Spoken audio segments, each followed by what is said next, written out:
अब स्थापना थोड़ा सा बताइए कि अगर उनके वो जो माता की स्थापना कर रहे हैं हम, तो वो कलश कैसा होना चाहिए, वो चित्र कैसा होना चाहिए, किस चित्र को हम किस फोटो के उसमें कर सकते हैं, या तो मूर्ति पूजा में या तो हम चित्र पूजा में? ये पूरी तरह से आपके ऊपर है। बच्चे को माँ को बुलाना है। अब वो माँ की फोटो रखे, माँ की मूर्ति रखे या खाली चिल्ला ले।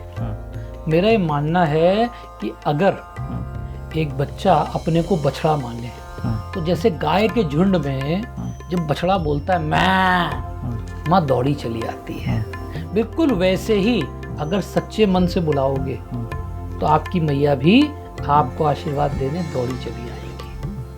इसीलिए जब आप कलश स्थापना करना चाहते हैं तो कोई भी एक मिट्टी का या पंचपात्र का या फिर अष्टधातु का या पीतल का लोटा, जो आपको सुविधा हो ले लीजिए। उसमें अंदर जल डालिए, उसमें अंदर एक कोई सिक्का डाल दीजिए, थोड़ा सा अनाज डाल दीजिए।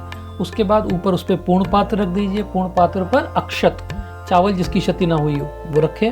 उसके ऊपर नारियल जो कि श्रीफल है रखें। श्रीफल को कलावे से बांध दें या फिर आप चुनरी से बांध दीजिए, स्थापित कर दीजिए।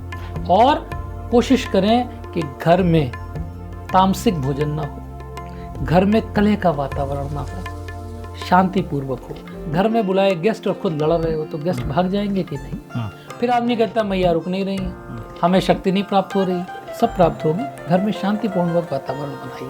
कलश जो बनाया गया, कलश के फिर मुख पे मौली लगानी है? हाँ, कलश जो है तभी पूर्ण होता है जब उसके मुख पे मौली और जब पूर्ण पात्र और कलश के बीच में 5 आम्र पल्लव होते हैं। अब लोगों के पास वक्त नहीं, क्योंकि लोग पहले फ्री होते थे, क्योंकि अब तो जेंट्स भी, जो महिलाएं हैं और पुरुष जो हैं वो घर से बाहर जॉब में जा रहे हैं।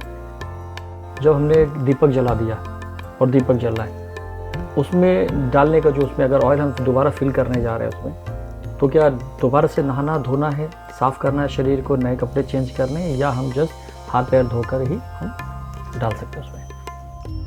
इम्पॉर्टेंट है कि शुद्धता के बारे में बात की गई है। शुद्धता मानसिक होनी चाहिए, शारीरिक के बारे में कहीं नहीं लिखा। आप घर आइए, हाथ पैर धो लीजिए, कोई भी शुद्ध जल से अपने ऊपर प्रक्षेपण कर लीजिए, या गोमूत्र जो सबसे शुद्ध है उसको चख लीजिए या अपने ऊपर डाल लीजिए और आप कर लीजिए। क्योंकि शारीरिक शुद्धता की बात नहीं की गई। शारीरिक तो हमारे शरीर में 15 लीटर मूत्र और 12-15 किलो मल भरा पड़ा है, तो शारीरिक रूप से शुद्ध तो शायद हम कभी नहीं होते। आनंद टीवी से जुड़ने के लिए आप हमें व्हाट्सएप करें 9277395752 पर।